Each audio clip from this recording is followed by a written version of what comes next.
Last stop, Hiroshima. Germany has already surrendered by the time we get to these atomic weapons being deployed. May 8th, 1945 is VE Day, where Europe finally has peace. Germany surrenders. The war is over there. But the war continues in the Pacific, and we are very worried about what's going on in the Pacific. As you remember, there are 26,000 Americans killed or wounded at Iwo Jima. And so this serves for two things. First of all, we get a bomber base in Iwo Jima, very close to Japan, so we could send big old bombers to bomb them and destroy their cities. Eventually, we acquire atomic weapons, where we use plutonium or uranium to split the atom to create a highly powerful weapon. Just one bomb can wipe out a city. And so we look at these casualties here in Iwo Jima and think to ourselves, well, if we are going to lose 26,000 people for a tiny island off of Japan, how many people are we going to lose if we actually invade Japan itself?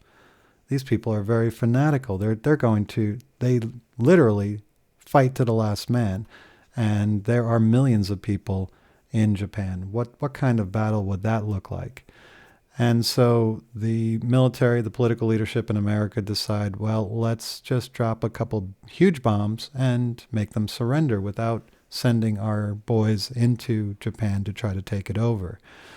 And so we drop these two bombs, Little Boy and Fat Man, first on Hiroshima. We drop one of them on Hiroshima and wait for the surrender.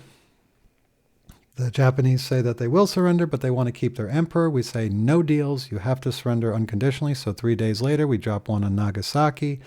And then the Japanese decide, okay, this war is over. There's no way we can beat the Americans. And so they surrender unconditionally. And we let them keep their emperor anyway. So that definitely needs some more looking into. But for our purposes, we're just worried about Fat Man and Little Boy being dropped on Hiroshima and Nagasaki. And in 1945, August 1945, the Japanese do surrender. This ending, however, is going to set up the next phase in our history where we drop these two atomic weapons, and one of the countries that fights on our side is the Soviet Union. And they don't trust anybody. So they start taking over as much land as possible. If we look at this map here, the Soviet Union is taking over all this land. They're setting up satellite states so that they are puppets, countries that listen to the Soviet Union.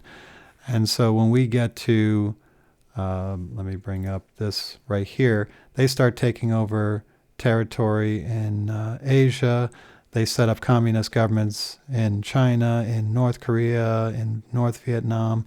And so communism starts moving forward and consuming more and more countries. And they are very frightened about these atomic weapons, so they do everything they can to get the atomic weapons themselves. There's an arms race. And when America and the Soviet Union used to be on the same side, right after World War II, we're going to be on opposite sides all of a sudden. And that's where we're going to get the Cold War.